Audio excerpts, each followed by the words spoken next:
The Hound of the Baskervilles. Chapter 8. First Report of Dr. Watson.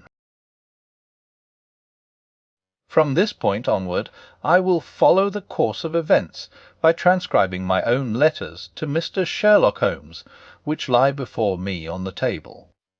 One page is missing, but otherwise they are exactly as written, and show my feelings and suspicions of the moment more accurately than my memory, clear as it is upon these tragic events, can possibly do. Baskerville Hall, October 13th. My dear Holmes, my previous letters and telegrams have kept you pretty well up to date as to all that has occurred in this most God-forsaken corner of the world. The longer one stays here, the more does the spirit of the moor sink into one's soul, its vastness, and also its grim charm. When you are once out upon its bosom, you have left all traces of modern England behind you, but, on the other hand, you are conscious everywhere of the homes and the work of the prehistoric people. On all sides of you, as you walk, are the houses of these forgotten folk, with their graves and the huge monoliths which are supposed to have marked their temples.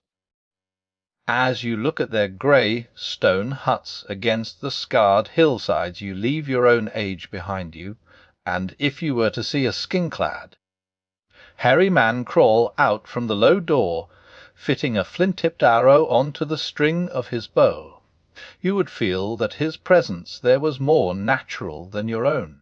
The strange thing is that they should have lived so thickly on what must always have been most unfruitful soil.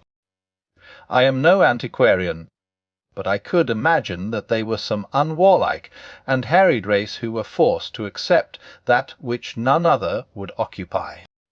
All this, however, is foreign to the mission on which you sent me, and will probably be very uninteresting to your severely practical mind. I can still remember your complete indifference as to whether the sun moved round the earth or the earth round the sun. Let me, therefore, return to the facts concerning Sir Henry Baskerville. If you have not had any report within the last few days, it is because up to today there was nothing of importance to relate. Then a very surprising circumstance occurred, which I shall tell you in due course. But, first of all, I must keep you in touch with some of the other factors in the situation. One of these, concerning which I have said little, is the escaped convict upon the moor. There is strong reason now to believe that he has got right away, which is a considerable relief to the lonely householders of this district. A fortnight has passed since his flight, during which he has not been seen, and nothing has been heard of him. It is surely inconceivable that he could have held out upon the moor during all that time. Of course, so far as his concealment goes, there is no difficulty at all. Any one of these stone huts would give him a hiding-place. But there is nothing to eat unless he were to catch and slaughter one of the moor sheep. We think, therefore, that he has gone, and the outlying farmers sleep the better in consequence. We are 4 able-bodied men in this household, so that we could take good care of ourselves. But I confess that I have had uneasy moments when I have thought of the Stapletons. They live miles from any help. There are one maid, an old man-servant, the sister, and the brother, the latter not a very strong man. They would be helpless in the hands of a desperate fellow like this Notting Hill criminal if he could once effect an entrance. Both Sir Henry and I were concerned at their situation, and it was suggested that Perkins the groom should go over to sleep there. But Stapleton would not hear of it. The fact is that our friend, the baronet, begins to display a considerable interest in our fair neighbour. It is not to be wondered at, for time hangs heavily in this lonely spot to an active man like him, and she is a very fascinating and beautiful woman. There is something tropical and exotic about her which forms a singular contrast to her cool and unemotional brother. Yet he also gives the idea of hidden fires. He is certainly a very marked influence over her, for I have seen her continually glance at him as she talked, as if seeking approbation for what she said. I trust that he is kind to her. There is a dry glitter in his eyes, and a firm set of his thin lips, which goes with a positive and possibly a harsh nature. You would find him an interesting study. He came over to call upon Baskerville on that first day, and the very next morning he took us both to show us the spot where the legend of the wicked Hugo is supposed to have had its origin. It was an excursion of some miles across the moor to a place which is so dismal that it might have suggested the story. We found a short valley between rugged tors which led to an open, grassy space flecked over with the white cotton grass. In the middle of it rose two great stones, worn and sharpened at the upper end until they looked like the huge corroding fangs of some monstrous beast. In every way it corresponded with the scene of the old tragedy. Sir Henry was much interested, and asked Stapleton more than once whether he did really believe in the possibility of the interference of the supernatural in the affairs of men. He spoke lightly, but it was evident that he was very much in earnest. Stapleton was guarded in his replies, but it was easy to see that he said less than he might, and that he would not express his whole opinion out of consideration for the feelings of the baronet. He told us of similar cases, where families had suffered from some evil influence, and he left us with the impression that he shared the popular view upon the matter. On our way back we stayed for lunch at Merripit House, and it was there that Sir Henry made the acquaintance of Miss Stapleton. From the first moment that he saw her he appeared to be strongly attracted by her, and I am much mistaken if the feeling was not mutual. He referred to her again and again on our walk home, and since then hardly a day has passed that we have not seen something of the brother and sister. They dine here tonight, and there is some talk of our going to them next week. One would imagine that such a match would be very welcome to Stapleton, and yet I have more than once caught a look of the strongest disapprobation in his face when Sir Henry has been paying some attention to his sister. He is much attached to her, no doubt, and would lead a lonely life without her, but it would seem the height of selfishness if he were to stand in the way of her making so brilliant a marriage. Yet I am certain that he does not wish their intimacy to ripen into love, and I have several times observed that he has taken pains to prevent them from being T.E. or T.T. By the way, your instructions to me never to allow Sir Henry to go out alone will become very much more onerous if a love affair were to be added to our other difficulties.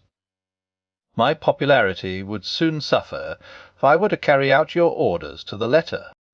The other day, Thursday to be more exact, Dr. Mortimer lunched with us. He has been excavating a barrow at Long Down, and has got a prehistoric skull which fills him with great joy. Never was there such a single-minded enthusiast as he. The Stapletons came in afterwards, and the good doctor took us all to the yew alley at Sir Henry's request to show us exactly how everything occurred upon that fatal night. It is a long, dismal walk, the yew alley between two high walls of clipped hedge, with a narrow band of grass upon either side.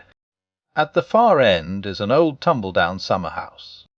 Half-way down is the moor-gate, where the old gentleman left his cigar-ash. It is a white wooden gate with a latch. Beyond it lies the wide moor. I remembered your theory of the affair, and tried to picture all that had occurred.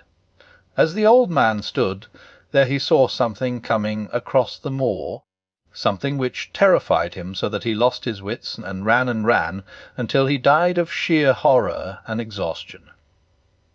There was the long, gloomy tunnel down which he fled, and from what? A sheepdog of the moor, or a spectral hound, black, silent, and monstrous? Was there a human agency in the matter? Did the pale, watchful Barrymore know more than he cared to say? It was all dim and vague, but always there is the dark shadow of crime behind it. One other neighbour I have met since I wrote last. This is Mr. Frankland of Lotter Hall, who lives some 4 miles to the south of us. He is an elderly man, red-faced, white-haired, and choleric. His passion is for the British law, and he has spent a large fortune in litigation. He fights for the mere pleasure of fighting, and is equally ready to take up either side of a question, so that it is no wonder that he has found it a costly amusement. Sometimes he will shut up a right-of-way and defy the parish to make him open it. At others he will with his own hands tear down some other man's gate, and declare that a path has existed there from time immemorial, defying the owner to prosecute him for trespass. He is learned in old manorial and communal rights, and he applies his knowledge sometimes in favour of the villagers of Fernworthy, and sometimes against them, so that he is periodically either carried in triumph down the village street, or else burned in effigy, according to his latest exploit. He is said to have about 7 lawsuits upon his hands at present, which will probably swallow up the remainder of his fortune, and so draw his sting, and leave him harmless for the future. Apart from the law he seems a kindly, good-natured person, and I only mention him because you were particular that I should send some description of the people who surround us. He is curiously employed at present, for, being an amateur astronomer, he has an excellent telescope, with which he lies upon the roof of his own house, and sweeps the moor all day in the hope of catching a glimpse of the escaped convict. If he would confine his energies to this all would be well, but there are rumours that he intends to prosecute Dr. Mortimer for opening a grave without the consent of the next of kin, because he dug up the Neolithic skull in the barrow on Long Down. He helps to keep our lives from being monotonous, and gives a little comic relief where it is badly needed. And now, having brought you up to date in the escaped convict, the Stapletons, Dr. Mortimer, and Frankland of Lauter Hall, let me end on that which is most important, and tell you more about the Barrymores, and especially about the surprising development of last night. First of all about the test telegram, which you sent from London in order to make sure that Barrymore was really here. I have already explained that the testimony of the postmaster shows that the test was worthless, and that we have no proof one way or the other.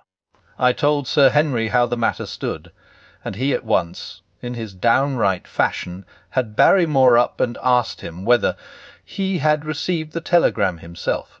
Barrymore said that he had. "Did the boy deliver it into your own hands?" asked Sir Henry. Barrymore looked surprised, and considered for a little time. "No," said he.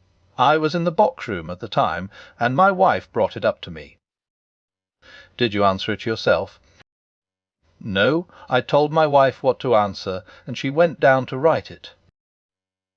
In the evening he recurred to the subject of his own accord. "I could not quite understand the object of your questions this morning, Sir Henry," said he. "I trust that they do not mean that I have done anything to forfeit your confidence." Sir Henry had to assure him that it was not so, and pacify him by giving him a considerable part of his old wardrobe, the London outfit having now all arrived. "Mrs. Barrymore is of interest to me. She is a heavy, solid person, very limited, intensely respectable, and inclined to be puritanical. You could hardly conceive a less emotional subject. Yet I have told you how, on the first night here, I heard her sobbing bitterly, and since then I have more than once observed traces of tears upon her face.